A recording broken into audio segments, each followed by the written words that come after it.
자, 그런데 문제는 10%의 미세석회를 가지고 저희가 말씀을 드려야 되는데 이때 발견이 되면 저희는 오히려 행운이라고 환자분한테 말씀드려요. 열심히 유방 초음파 열심히 해도 당신 뭐 덩어리도 없고 혹도 없고 아무것도 없어요, 괜찮습니다. 그렇게 하시면 안 돼요. 그러면 어떤 방법을 쓰냐? 방법은 두 가지가 있다고 말씀드릴게요. 제가 닥터 BTS. 안녕하세요, 닥터 BTS 김준영 원장입니다. 자, 앞서 우리가 3D 유방 촬영을 좀 알아봤었는데요. 유방 촬영기로 뭘 더 할 수 있을까? 할 수 있는 게 많습니다. 그래서 저희가 이번 시간에는 미세석회 조직검사, 쉽게 얘기하면 스테레오탁틱 조직검사에 대해서 말씀을 좀 드리려고 합니다. 우선 미세석회가 뭔지를 한번 말씀드리는 게 좋겠죠. 미세석회는 유방 촬영을 하면 굉장히 흔하게 나옵니다. 칼슘이 유방에 침착이 되는 건데 90%의 미세석회는 사실 문제가 없어요. 그러니까 대부분의 미세석회가 나왔다고 내가 걱정할 건 아니에요. 그거는 양성 미세석회라고 부르는데 걔네들은 뭘 아무것도 안 해도 상관없거든요. 조직검사를 안 해도 되고 제거를 안 해도 되고. 자, 그런데 문제는 10%의 미세석회를 가지고 저희가 말씀을 드려야 되는데 얘는 초기 유방암과 연관이 굉장히 깊어요. 그래서 만약에 의심되는 미세석회가 있다, 즉 유방암과 연관이 되는 미세석회가 있다, 반드시 조직검사를 하시는 게 좋겠습니다. 자, 그러면 초기 유방암에 대해서 한번 또 말씀을 드려야 될 게 있는데 우리가 영기 유방암이라고 불러요. 유방암이 보통 1기부터 4기까지가 있는데 유방암이 1보다 낮은 숫자가 있습니다. 그걸 영기 유방암이라고 하죠. 자, 정확한 용어는 덕탈 카시노마 인사이추라고 부르고 약자로는 DCIS 이렇게 부르는데 이런 초기 유방암은 완치율이 굉장히 높아요. 한 99%는 완치가 됩니다. 그리고 항암 치료도 필요 없어요. 그래서 이때 발견이 되면 저희는 오히려 행운이라고 환자분한테 말씀드려요. 당신이 이렇게 진행을 하지 않고 발견이 됐기 때문에 훨씬 더 치료가 간편해지고 항암 치료도 안 하니까 삶의 질도 그렇게 떨어질 일이 없고 훨씬 더 좋습니다, 이렇게 말씀드립니다. 자, 그런데 영기 유방암이 어떻게 나타나냐면 덩어리가 없어요. 그래서 내가 만져지는 덩어리가 있으면 뭔가 이게 의심이라도 할 수 있지. 만져지는 것도 없고 열심히 유방 초음파 열심히 해도 당신 뭐 덩어리도 없고 혹도 없고 아무것도 없어요, 괜찮습니다. 그렇게 하시면 안 돼요. 90%의 영기 유방암은 미세석회로만 나옵니다. 그러니까 아무리 초음파해도 미세석회는 안 나와요. 대부분의 미세석회는 초음파로 잡아내는 게 아니거든요. 유방 촬영을 해야지만 하는데, 물론 국가검진에 유방 촬영이 있기 때문에 만 40세가 되면 어느 정도 유방 촬영을 하신 분들이 좀 있어요. 유방 촬영을 했는데 의심되는 게 있다, 그러면 이게 암이랑 연관이 되는 미세석회일 수도 있기 때문에 조직검사를 고려하는 게 좋겠습니다. 자, 그래서 만약에 내가 의심되는 미세석회가 나왔다, 그러면 초음파를 해야 되냐?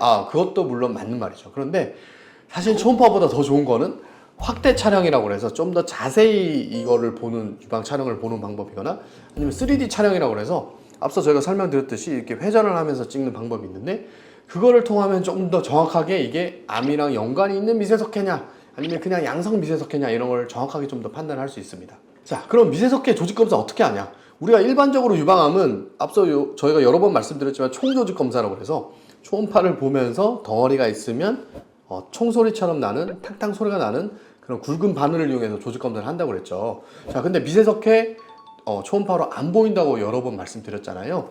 안 보이는데 아무 때나 이렇게 찌를 수는 없죠. 그래서 총조직검사로는 미세석회를 정확하게 진단하는 게 정말 쉽지 않아요. 물론 될 수도 있는데 대부분은 잘 안 돼요.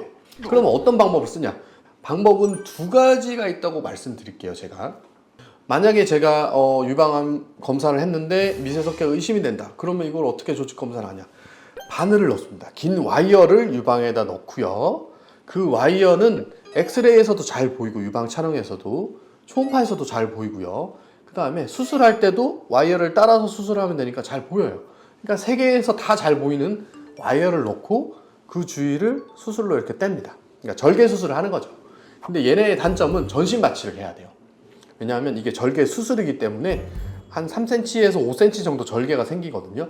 그래서 그냥은 할 수가 없어요. 국소 마취도 안 되고요. 그래서 전신 마취를 해서 그 부위를 이렇게 뗍니다. 그러면 와이어가 이렇게 딸려 있게 조직이 같이 딸려 나오겠죠. 그러니까 쉽게 얘기하면 약간 막대 사탕처럼 이렇게 딸려 나와요.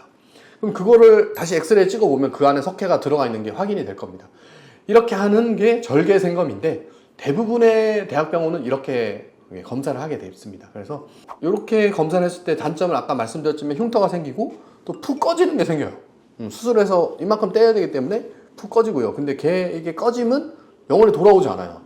계속 이렇게 꺼진 상태로 지내셔야 되고, 그리고 전신 마취를 해서 이렇게 떼야 되는데, 만약에 내가 이렇게 뗐더니 이게 암이었다, 수술을 또 하셔야 됩니다. 왜냐면 이거는 진단을 위한 수술이지 치료를 위한 목적이 아니기 때문에 2번의 전신 마취를 거쳐야 돼요. 그러니까 좀 부담이 되겠죠. 자, 그래서 이런 단점을 보완하기 위해서 어떻게 검사를 하냐? 빅5 같이 서울에 있는 굉장히 큰 병원들도 대부분 이렇게 조직 검사를 하는데, 스테레오탁틱이라는 조직 검사를 사용합니다. 한국말로 옮기면 입체정의 생검. 그러니까 쉽게 얘기하면 정확하게 위치를 잡아서 조직 검사를 한다, 이렇게 보시면 되고요. 얘는 3D 유방 촬영기를 통해서 정확하게 위치를 잡을 수 있기 때문에 시행을 하는 게 맞다고 생각을 하고요. 자, 그러면 이 방법은 어떻게 시행을 하냐면 국소 마취를 합니다. 아까 저희가 절개생검은 전신 마취를 한다고 했죠. 근데 얘는 국소 마취를 하고 맘모톰 하듯이 한 5mm만 절개가 있으면 돼요. 훨씬 부담이 없겠죠. 그래서 5mm 정도 절개로 국소 마취를 한 다음에 안에 긴 바늘을 넣어서 유방에 있는 석회를 채취하는데, 얘는 이제 미세 석회 자체가 초음파로 보이지 않고 유방 촬영기에서만 보이기 때문에 유방 촬영기에 결합이 된 상태로 시행을 하게 됩니다. 그래서 촬영을 하면서 실시간으로 채취를 하기 때문에 이만큼만 조직을 채취를 해도 정확하게 석회를 분석을 할 수 있어서 훨씬 더 장점이 있겠죠. 절개 수술을 안 해도 되고, 전신 마취 안 해도 되고, 흉터가 5mm밖에 안 되고, 푹 꺼짐도 없고, 그래서 훨씬 더 장점이 있다고 말씀드리겠습니다. 자, 그렇기 때문에 저희 병원에서도 홀로직사의 어폰 바이옵시라는 장비를 이용해서 미세석회를 채취하고 있습니다. 자, 그러면 검사를 어떻게 하는지 한번 저희가 보여드려야 되니까 같이 이동해서 정확하게 한번 설명을 다시 드리겠습니다.